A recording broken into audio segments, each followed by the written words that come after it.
नमस्कार। आज मैं आपके लिए कक्षा 7 की संस्कृत का एकादशा पाठा दीपेषु रम्या दीपो अंडमानः, दीपों में सुंदर दीप अंडमान, इसका भावार्थ लेकर आई हूँ। आप देख सकते हैं। शब्दार्थ है पश्यन्तु देखो, भवन्ता भवन्ता आप, नैव माने नहीं, कश्चन कोई, रमणीयः सुंदर, किंचित कुछ, अद्य माने आज।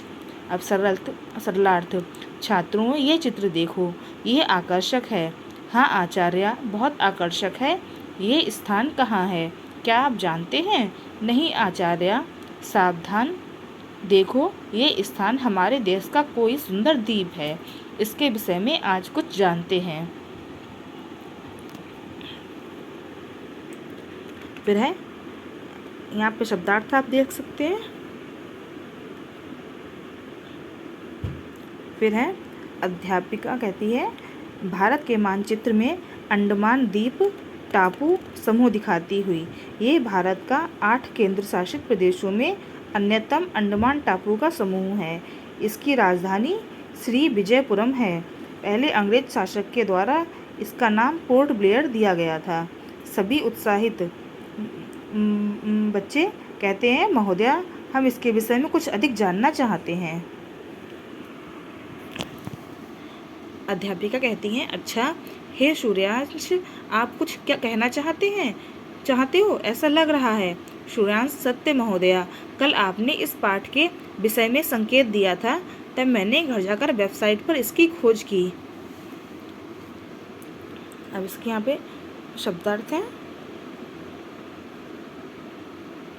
फिर है अध्यापिका उचित है सूर्यांश, वहाँ आपने क्या खोजा? सूर्यांश महोदया, रामायण काल में इस द्वीप का नाम हंडुकमान था। ये शब्द प्रायः हनुमान शब्द का परिवर्तित रूप है। प्रथम शताब्दी में इसका नाम अगादेमन था, इसके बाद अंगादेमन हुआ, ऐसा सरकार के आधिकारिक वेबसाइट पर मैंने देखा। दीपेश अहो, इसके नाम का इतिहास अद्भुत है। निश्चय ही भारत के इतिहास में इस द्वीप की कोई विशिष्ट भूमिका है। अध्यापिका हाँ, इस द्वीप की महान भूमिका है। दीपा महोदया, कैसी भूमिका, कृपया सूचित करो। उसके बाद यहाँ पर शब्दार्थ देख सकते हैं आप। इसके बाद सरलार्थ। अध्यापिका इस द्वीप में सेकुलर जेल है। इस जेल का दूसरा नाम काला पानी भी है। सुधीर आचार्य, इसका क्या मतलब है? सुरेखा, काला पानी शब्द सुनकर ही डर होता है। अध्यापिका सत्य ही है। भारत की स्वतंत्रता के लिए युद्ध में लगे हुए क्रांतिकारियों के दमन के लिए ब्रिटिश लोगों द्वारा निर्मित 3 तल वाली जेल है। यहाँ ही महान देशभक्त स्वतंत्रता वीर सावरकर ने मातृभूमि की रक्षा के लिए 10 वर्ष तक कल्पना से परे घोर कष्ट सहा। मुकुंद अहो, वे स्वतंत्रता के वीर धन्य हैं, जिनके बलिदान से ही हम सुख से जीते हैं। अब यहाँ पर आप शब्दार्थ देख सकते हैं।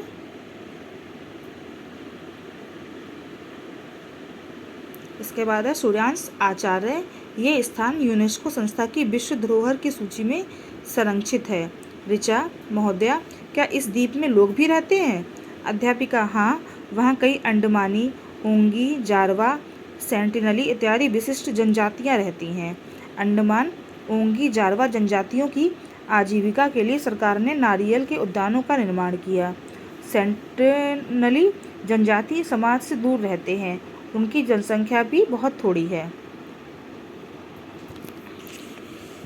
यहाँ पे शब्दार्थ आप देख सकते हैं। महोदया, यहाँ घूमने के लिए विशिष्ट स्थान कौन से हैं? अध्यापिका, आप में कौन इस विषय में कहना चाहता है? राजर्षि हाँ महोदया, मैं कहना चाहता हूँ। मैं एक बार पिता के साथ घूमने के लिए वहाँ गया था। हमने वहाँ सब जगह प्रकृति की हरियाली और नीला समुद्र देखा था। वहाँ महात्मा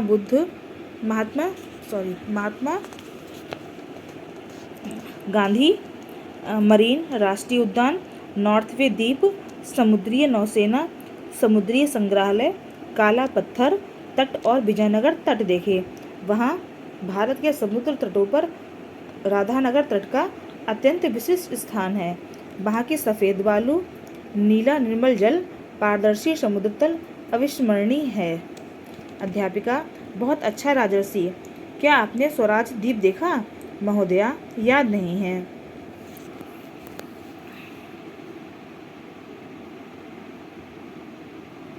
अध्यापिका, स्वराज द्वीप में एलिफेंटा के तट पर नॉर्थ वे अंतरीप में सिंधु तल विहार, स्कूबा डाइविंग, स्नॉर्कलिंग इत्यादि अनेक गतिविधियां चलती हैं।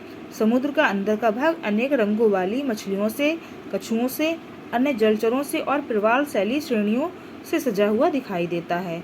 छात्रा, महोदया, अंडमान के लोग आजीविका के लिए क्या करते हैं?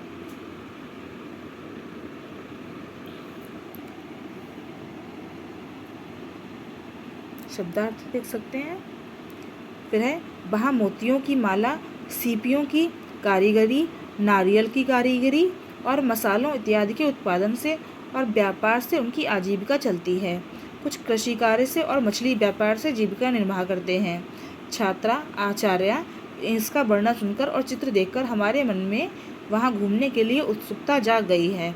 अध्यापिका, ठीक, हम अवश्य ही वहाँ शैक्षिक भ्रमण के लिए जाएंगे। अब हम मिलकर गाते हैं। शहीदों की पवित्र तपस्या स्थली, स्तुति पात्रों के विनायक आदि निश्चित रूप से स्वराष्ट्र धर्म की शिक्षा देने वाली सुदर्शनीय पृथ्वी पर तीर्थकल्प है। इस पाठ का भावार्थ यहीं पर समाप्त हुआ। अगले वीडियो में प्रश्नोत्तर और अभ्यास कार्य लेकर आएंगे। धन्यवाद।